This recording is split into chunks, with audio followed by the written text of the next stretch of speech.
পুজোর বাজেট তাক লাগিয়ে দিয়েছে অনেকেই। তবে কেবল আড়ম্বর নয়, এই পুজো উদ্যোক্তাদের রয়েছে আরো এক বিশেষ উদ্দেশ্য, যা জানলে হয়তো আরো কিছুটা অবাক হবেন আপনারা। মূলত জনসেবাকে সামনে রেখেই এই দুর্গাপুজো শুরুর উদ্যোগ গ্রহণ করেছেন বর্ধমানের এই ব্যবসায়ী। কোনো ক্লাব বা প্রতিষ্ঠান নয়, কার্যত সম্পূর্ণ নিজ উদ্যোগেই দেবী দুর্গার আরাধনার উদ্যোগ নিয়েছেন বর্ধমানের বিশ্বজিৎ মণ্ডল। বিশ্বজিৎ মণ্ডল পেশায় একজন ব্যবসায়ী।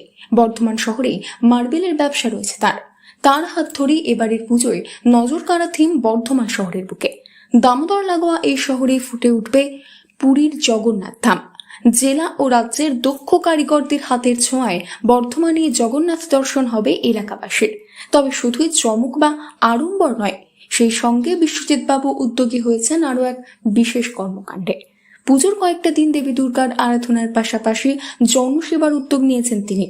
বস্ত্র বিতরণ, হাসপাতালে ফল বিলি থেকে বিনামূল্যে অ্যাম্বুলেন্স পরিষেবা ইত্যাদি এক গুচ্ছ জনকল্যাণকর কাজ হাতে নিয়েছেন এই ব্যবসায়ী। এই প্রসঙ্গে বিশ্বজিৎ মণ্ডল জানান, ব্যাপারটা সেরকম কিছুই না, অনেক 3 মাস ছোটাছুটি করতে হয়, প্রচুর ছুটতে হয়। আর আমি যদি আমার নিজের জায়গায় পুজো করি তাহলে আমাকে এত ছোটাছুটি করতে হবে না, আমি এখান থেকে সবটা দেখতে পাবো, কন্ট্রোল করতে পারবো।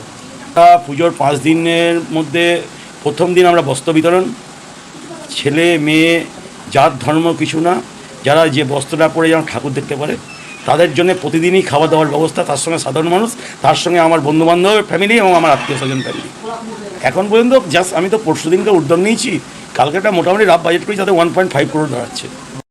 জানা গিয়েছে বিশ্বজিৎ বাবু আগে একটি নামী পুজো ক্লাবের সঙ্গে যুক্ত ছিলেন।